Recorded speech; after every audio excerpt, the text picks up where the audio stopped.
Today we're swapping out the headlights in the Defender. Just failed an inspection last week because the headlights were still the British ones. They had finally noticed it, despite the fact that it's been in Germany for 3 inspections now. So I'm swapping them out. You might notice that these lights here have the right side on it. Borrowed them from a friend so I could pass my inspection. The lens has this bit here, which you use to deflect the light off to the ditch instead of the oncoming traffic. They think that our lights are gonna blind drivers on the Autobahn. These are the British ones. You can see that thing is on the other side, on the left.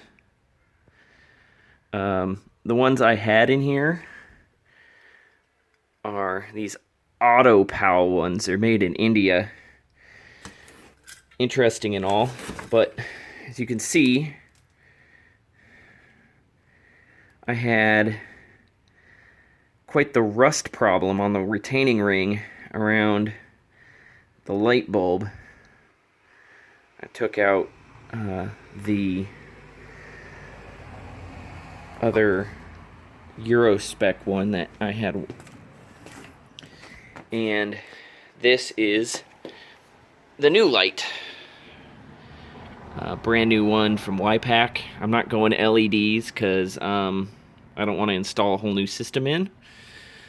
And I am not blind, so I can see at night.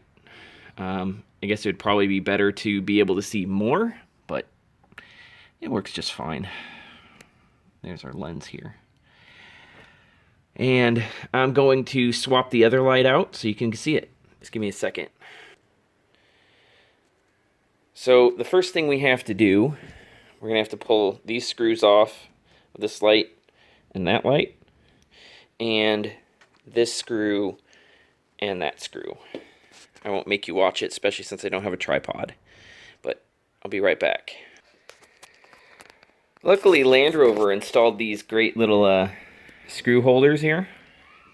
These little panels that for the heater air intake, and on the other side that just blank over there. But I'm thoroughly grateful for these things. They're great.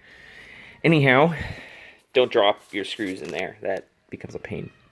Anyhow, I took all the screws off, 6 in total, and the next part is to disconnect the electrical connector.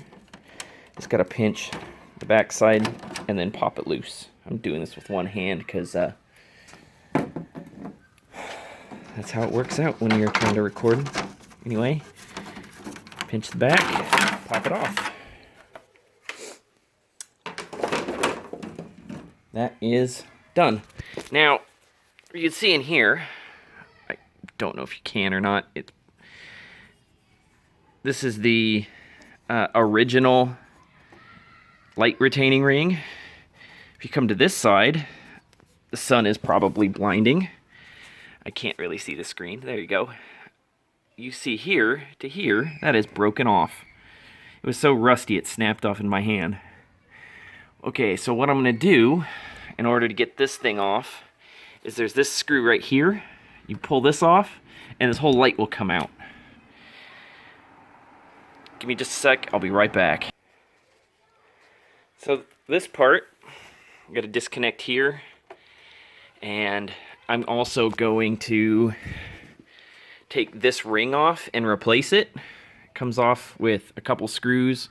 1, 2, 3, and 4. You can see some of my hardware does not match, because that screw is just somebody's roofing screw or something, and this one is some random bit somebody had laying around the shop. I'm gonna pull that off and I'll be right back. So you remember how I said roofing screw holding in the bracket. Yeah, look at that. That is quite intense. That screw is the original right there. Ridiculous. Anyway, we're replacing the whole thing. One thing you will find out when working on a Land Rover, especially if you're me, is you will lose screws all over the place.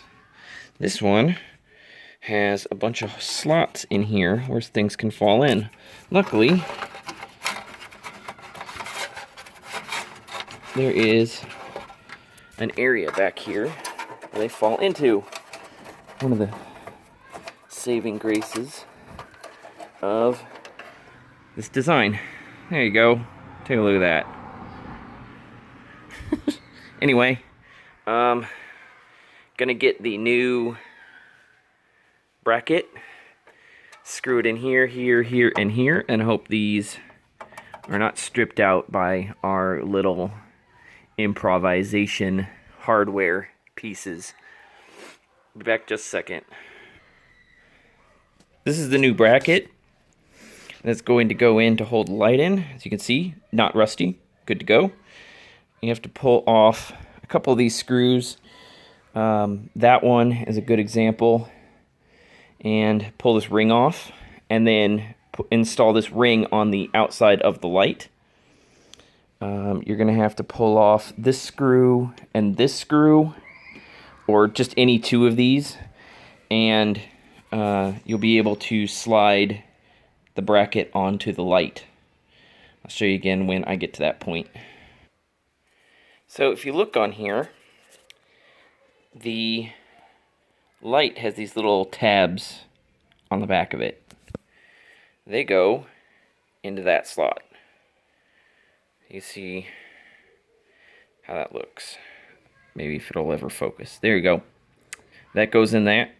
You just have to make sure that this thing here fits correctly into the pin that is going to be right here when I install this piece. It goes like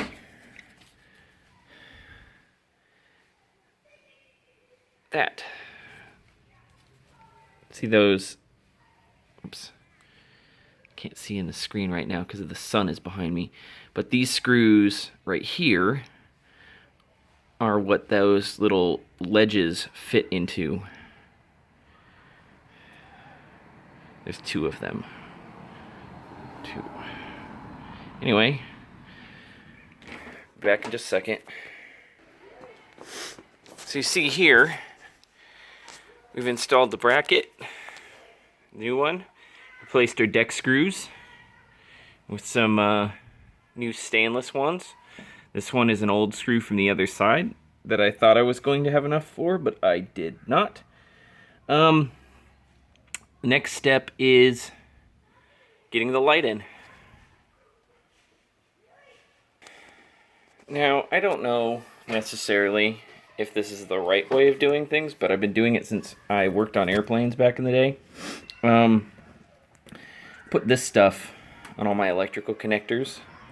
It's dielectric grease. It's supposed to keep the water out of your connections and prevent shorts. And being that this is a Land Rover and not a normal car,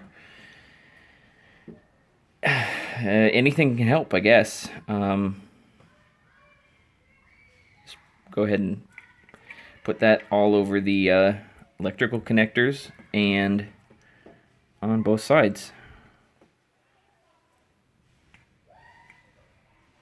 Just like this.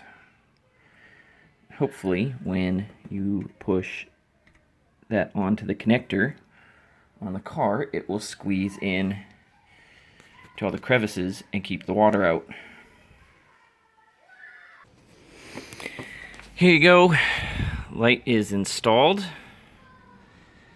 Basically, what you have to do, get the light semi-lined up here, make sure it's facing up and down, and you get the notch on this screw here and this screw here. You get it in there, and you twist it ever so slightly, and it pops into place, and you secure it with the single screw right there. Next step is to button up, connect my connectors here, if I can get them out without pulling out the light again, because they fell in, and they seem to be slightly shorter than they should be, which, good times, and putting the cover back on. So for the last little quick installment here, just make sure as you go through this process that you are ops checking stuff as you go. I got everything put together, and the connector came off the back of that light. So the only other solution would have been to pull it apart or go in through the engine bay and reach through and try to hook it up, and it would have been giant pain. But before you screw up all these things and attach everything again, make sure you try your lights. Make sure they're all connected. Make sure your hazards, your parking lights, and your headlights all work before you button everything up. And you will be golden. I know you probably didn't get to see how bright these were when they were on the old lights, but I think that's a pretty good improvement, as the lenses aren't all old and gross. But anyway, thank you for watching the video. Have a good one.